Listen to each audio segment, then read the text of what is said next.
apa-apa bisa dipahami, Bu. Masih hukumnya juga sih.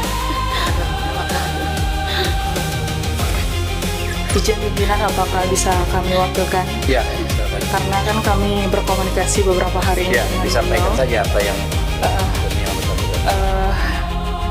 Harapan kepada yang pertama yaitu kepada Bapak Presiden Republik Indonesia yang saya hormati dan saya cintai.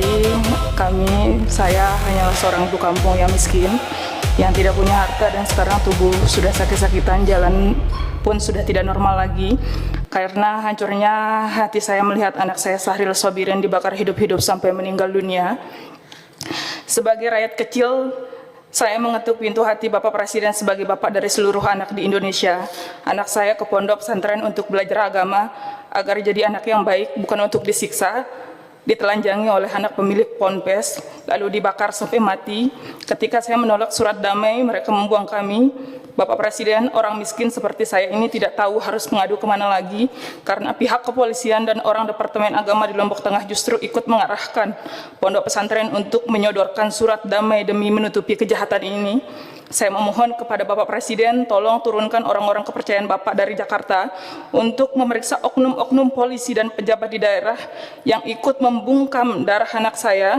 Tolong pastikan hukum tidak pandang bulu meskipun pelakunya adalah anak tuan guru atau pemilik pondok pesantren. Nyawa anak saya tidak bisa dibeli dengan selembar kertas damai. Harapan kepada pimpinan dan anggota DPR Komisi 3, para wakil rakyat yang terhormat di DPR RI, khususnya Bapak dan Ibu di Komisi 3, saya datang jauh-jauh dari Lombok dengan langkah kaki yang tertatih-tatih dan fisik yang sakit karena saya percaya di ruangan ini masih ada hati nurani yang tersisa untuk membela orang kecil seperti saya. Harapan saya sangat sederhana, jangan biarkan kasus kematian anak saya Sahril Sobirin menguap dan dilupakan hanya kami orang miskin yang tidak punya uang dan kekuasaan. Saya memohon kepada Komisi 3 untuk menggunakan wewenang besar yang Bapak dan Ibu miliki guna mendesak Kapolri mengusut tuntas skandal pembungkaman ini.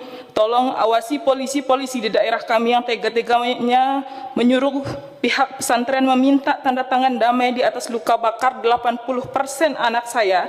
Saya meminta keadilan yang seadil-adilnya. Seret semua pelaku penganiayaan, pelaku pembakaran, dan orang-orang besar di dalam pesantren yang ikut menyembunyikan kejahatan ini ke dalam penjara.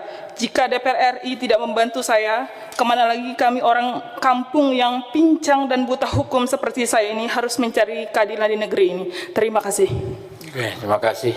Ya, sekarang Pak Ketua Lembaga Perlindungan Anak Kota Mataram.